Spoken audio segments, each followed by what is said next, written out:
Organising Work Experience, Volunteering and Careers Advice with Callum Russell, Saima Akhtar, Tara Chattaway and Jess Clements. This session is going to explore work experience, volunteering and careers advice. Right, so work experience is very, very important. Many employers are looking for it on a CV now, and it can sometimes be challenging to set up work experience. Maybe the challenge is about where you come from, your networks, the people you know. We're all from different backgrounds, and it all depends on the people you know often who can offer you work experience. And then obviously we've got to think about access needs to do with your sight impairments. Getting the support you need at work experience is important too.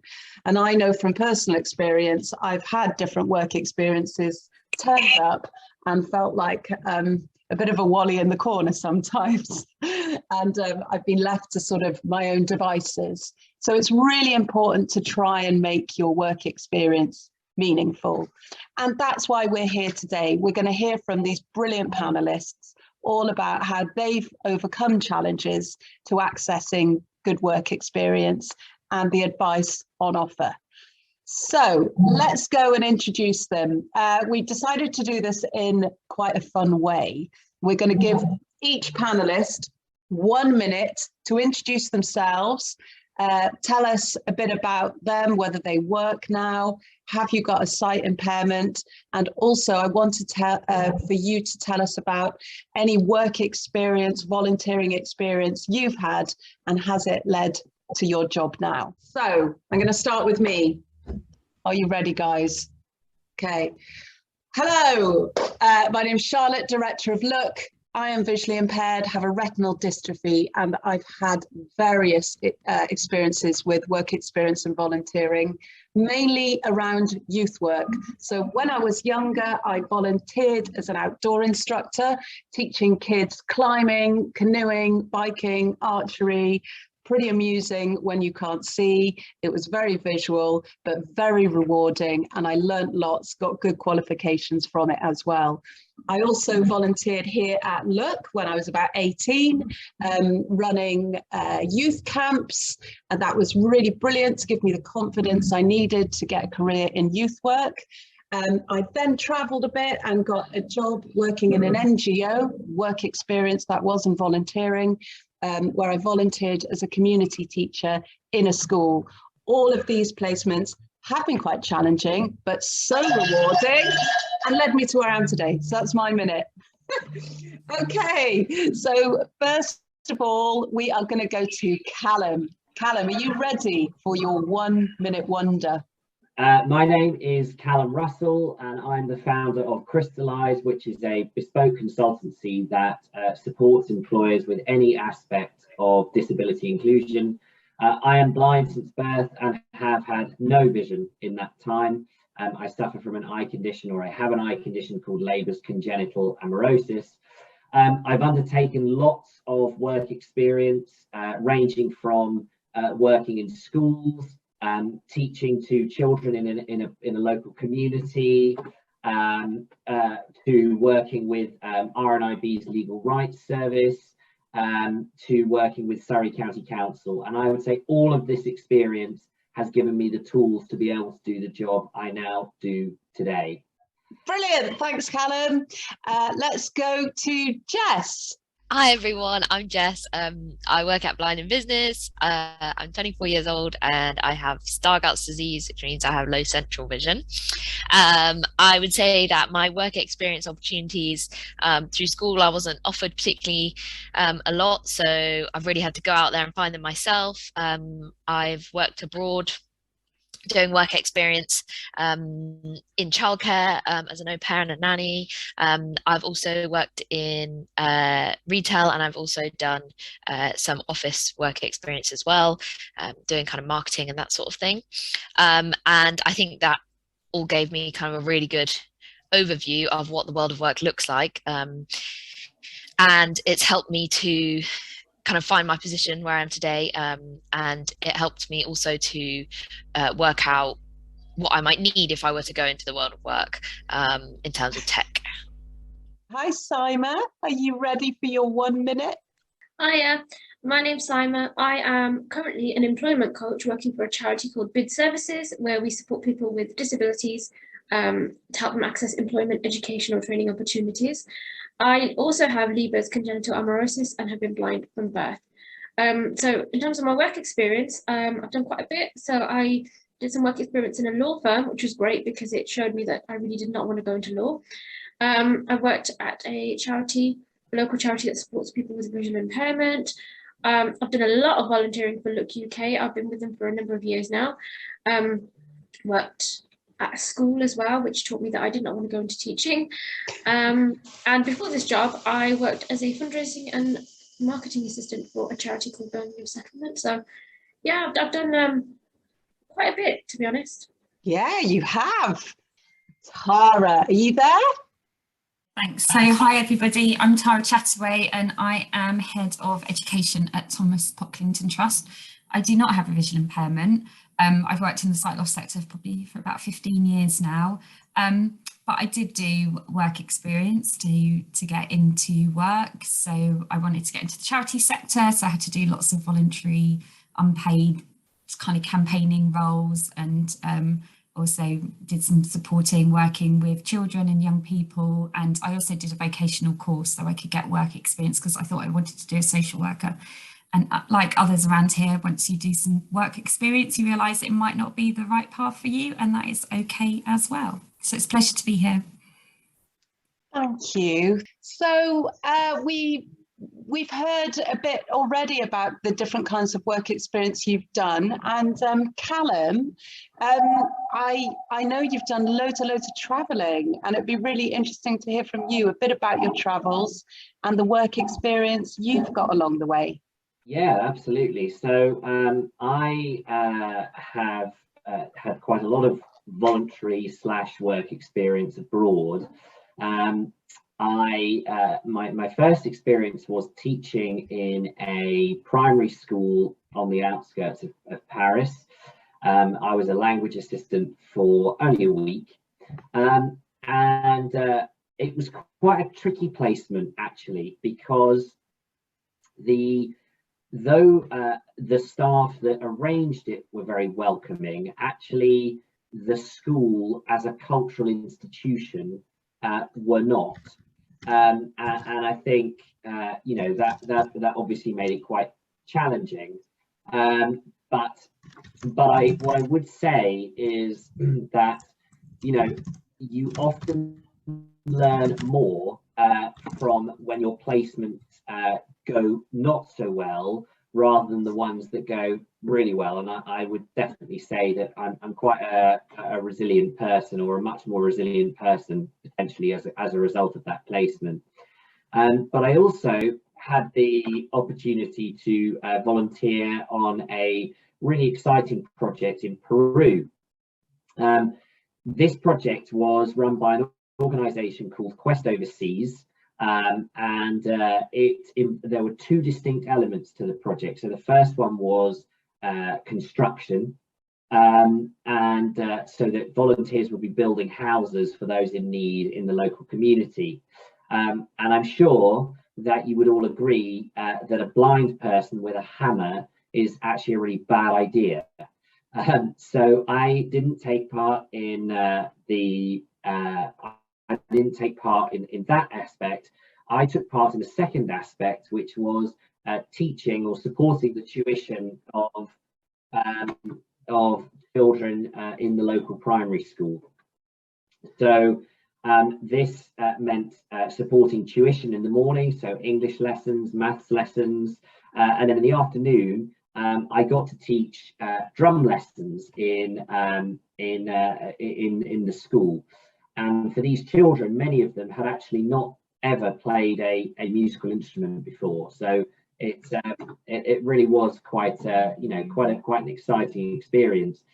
I also got to travel as part of when I was there. and my time included just some highlights: Rio de Janeiro, the Iguazu Falls, and the Inca Trail, which is the famous trek that goes up to Machu Picchu.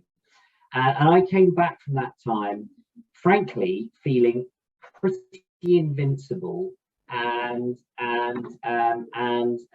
you know, feeling that I could do anything. And I've taken that positivity, that determination, that resilience into everything else that I've done in my life. And I will also say that because I studied abroad, worked abroad, it really stood out on my CV and was often the topic of much questioning at job interviews. So work experience abroad, if you can make it happen, is definitely something you want to do.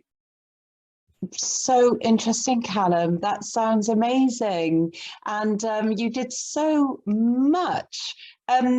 I'd like to, because we know and we heard from you that there were obviously challenges, as well as it all being absolutely brilliant, things you could do, things you struggled with, may need extra support.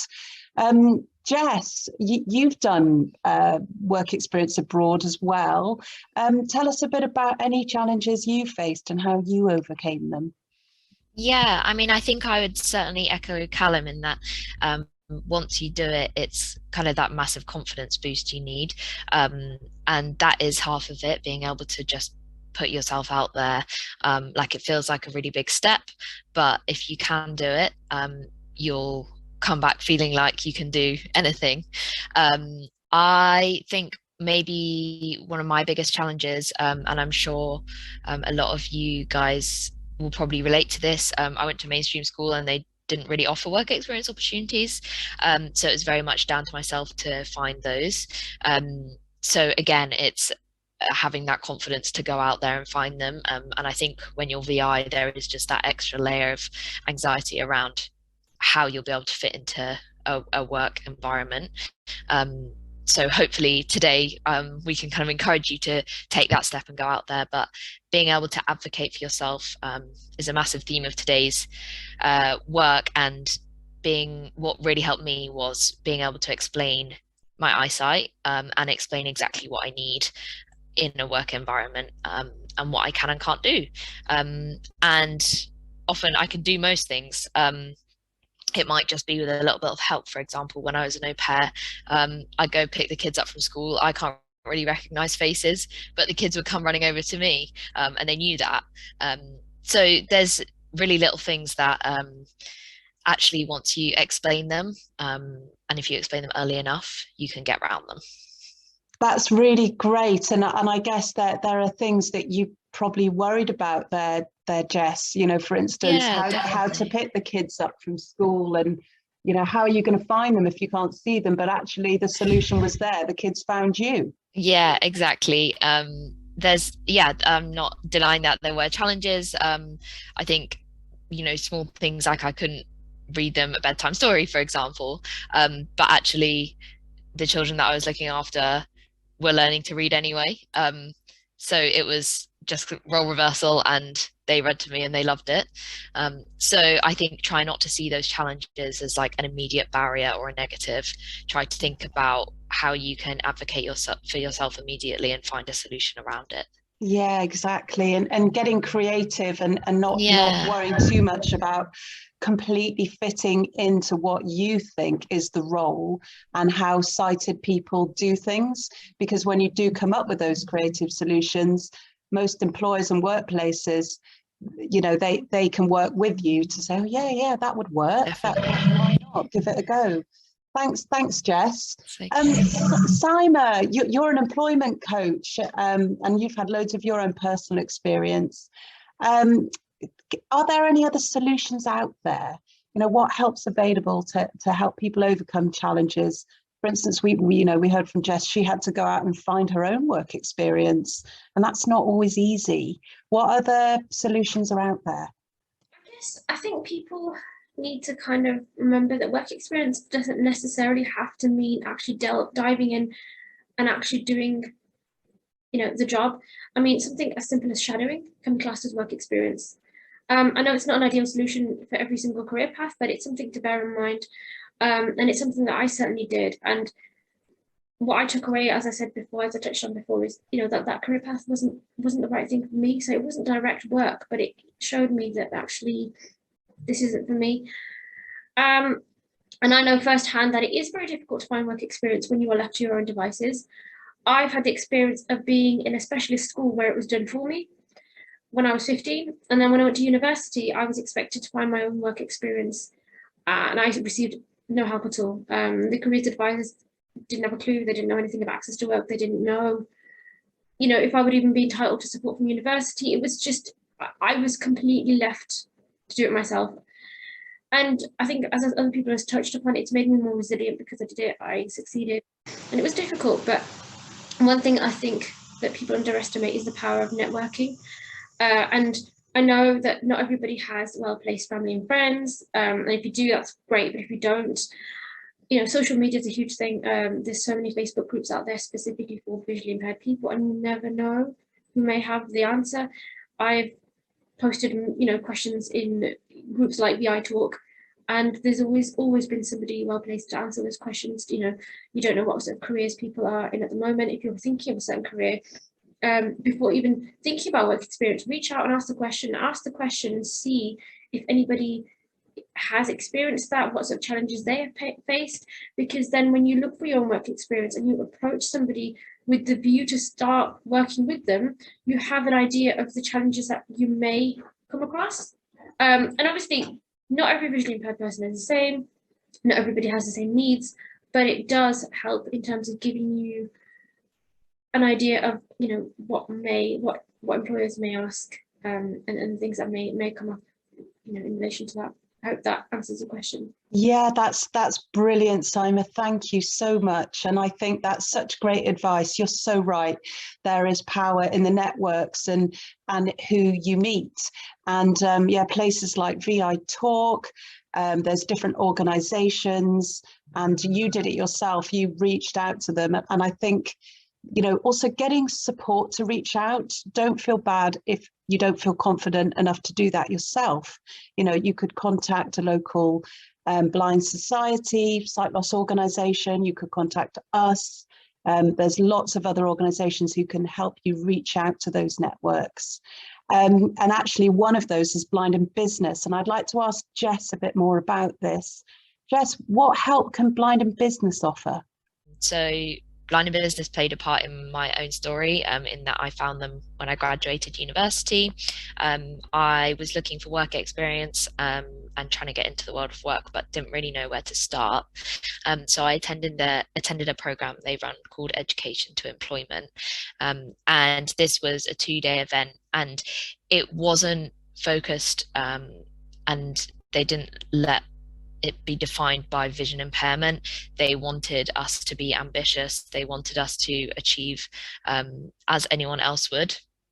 And we took part in confidence building activities.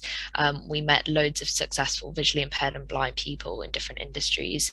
And then on the second day, we had a full interview and mock assessment center with loads of different employers. Virgin Media, civil service, all sorts of incredible people, and we were able to ask them about their industries and how to get into them. So that was kind of one element from post-degree. Some of the things that we do at the moment that hopefully will be relevant to you guys. So we run industry insight sessions, similar to what I've just mentioned, just a lot shorter. They might be kind of after school.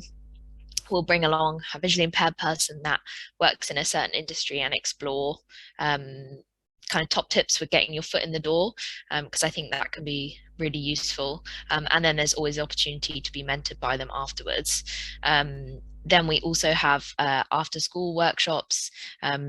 These are all about anything you can think of to do with careers, whether it's kind of where do I start with writing a CV, where do I look for jobs, how do I explain to my employer that I'm VI, or if you just want to meet kind of other teenagers in the same boat, I think that can be really handy. And then finally, we have a couple of work experience programs that we run. So one internally with us at Blind in Business this year, that will be during the Easter holidays, and then an external program that I'm running during the summer.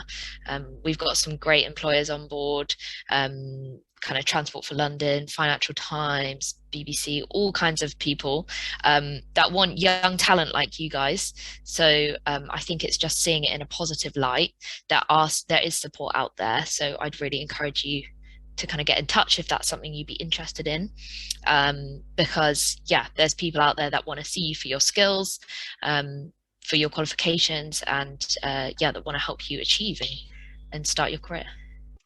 Brilliant. Thank you, Jess. I'm going to go to Tara now. Tara, can you tell us a bit about the support TPT can also offer? And could you also tell us about the importance of getting good careers advice? Of course. So careers advice, I'm pretty sure most of you on the call have probably seen a careers advisor, and you may not have even known that you'd seen a careers advisor at your school. That's quite often what we hear from pupils. They have a meeting with a careers advisor, have no idea what that meeting was, and walk out of the session wondering what had just happened. We did a bit of research, and that's exactly what we heard from young people. So at school and at college, you are entitled to a face-to-face careers appointment once a year, and it should link in with your transition. And it should link into your education and healthcare plan if you have one, or if not, your SEND support plan, so you can think about how you transition on. So one of the things that we know is that quite often that's not really working at school. Either the careers advisor don't really understand about vision impairment, or have very low aspirations in terms of what people can do. So they kind of leave the session feeling a little bit kind of sort of confused, really. So what we're doing at the moment is we are working with careers advisors and looking about how we can upskill them, and in terms of their knowledge base, and link them in with organisations such as all of those around the table today, because there's a lot of information advice out there. We also have some guidance for students in terms of what things to think about for careers advice, and we also run a student support service. So if anybody ever wanted to contact us and have a conversation, we can talk to them about some of these things, and then we refer on to other organisations that might be best placed to help with different elements of it. But one of the things that I would say about careers advice and going into it is that nobody ever told me that there was jobs working in the charity sector and you could do policy or campaigning.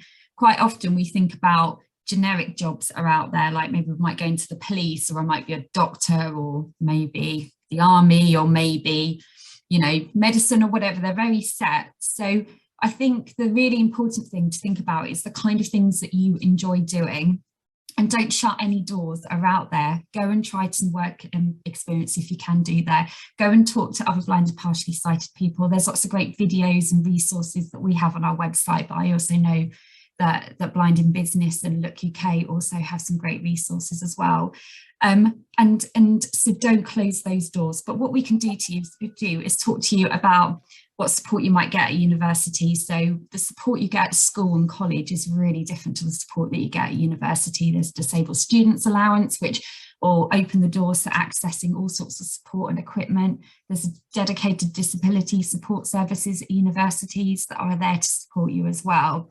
So there's lots of different things out there, so we can talk to you and sort of help to unpick that. But I would say if you are at school or college, I think what you should do, if you don't know about your careers service, is go back, go talk to your SENCO, go talk to your QTVI, go talk to your teacher and ask who your careers advisor is and how you can contact them. Get in touch with them before you have your appointment, explain that you have a vision impairment, send them links to like Blind in Business, TPT, Look UK, get them to look at the different videos that are out there of all the different things to do, and have a think about the kind of questions that you want to ask and what you want to get out of the session. Because the likelihood is they probably don't have much understanding around vision impairment, and they probably aren't planning their session with you. So make sure that you do that and be as organised as possible so you can get most out of those sessions. If it doesn't go very well, there is a National Careers Service that you can contact. It's a telephone service, but you can contact them and speak to a trained careers advisor that way as well. And all of that information is on our website. So, and we're happy to send that information to UK so you can have a little look, see what you need to do. Thank you, Tara. Yes, and absolutely, we will send out all the resources. I've just got one final question to Saima. You know, you mentioned it's not always easy to get work experience. What would your advice be for anyone who does get sort of knocked back by a work experience placement or a volunteering placement? Because we all know that some people don't understand visual impairment, and it can make some people feel nervous. What would your advice be? Again, I know I've said this before, but I don't think I can stress this enough, you know, the real importance of networking. Because the thing to remember is, firstly, it's not your fault. You know, it's not unique to you. There are so many people who go through, you know, various challenges, and you would not believe how similar these challenges are. You know, you go out and speak to people with a visual impairment who are either working or they're looking at, you know, similar industries to the ones you're looking at, and you know, the challenges are quite similar. They're not very different, and I think that can be quite comforting to people because it shows them that they're not alone, and you know, it's not a you thing. Also, again, remember that the negative experiences that you have don't always have to be perceived in a negative way. You can learn from them, you can grow from them. I had a horrible experience at university, but it made me more resilient, and it kind of showed me a bit more of what I actually do need for the future, so that when I came to the workplace, I was a lot more prepared. I knew what I needed from access to work. You know, I learned from that. And I think that's the thing. Don't look at it as a negative. Oh, it's happened once and it's always going to happen again. It doesn't necessarily have to be that way. Some people are more open to learning, some aren't, and it's just about asking the right questions. And you're not necessarily going to know what the right questions are unless you've had those negative experiences. Talking to people is great, but sometimes you have to experience things for yourself, and that will teach you what are the right questions to ask. And it will help build you up. Another thing I want to stress is the importance of just taking a step back and just taking breaks. I'm an employment coach, and I have clients who go from work experience to work experience to work experience, and they just constantly apply, and it's constant. And what I find is that they seem to constantly go for a similar type of work and a similar type of employer. And sometimes there's nothing wrong with just taking a step back, taking a break, taking some time out, and just thinking about, what are my actual needs? What do I really need? And just really evaluating yourself. Not every single visually impaired person is the same, and not every single blind person has to go for the same career. I mean, there's loads of stereotypes around blind people going into teaching and law. I don't know if anyone else has ever come across that. I know I certainly have. And it is a stereotype, and just because that blind person is going to law, and so and so is going into law, and it's accessible for them, that doesn't mean necessarily that you have to to stick with that. You can, it's about finding what works for you. Thank you, Saima. That's a brilliant way to end. It is about what works for you. You are not alone as well. I think that's our key message here. There's lots of organisations out there to help you, and I hope that you've heard that you can overcome challenges to work experience. Everyone here today is shining examples of the great experience they've got. Just hang on in there, keep going, and please reach out for help.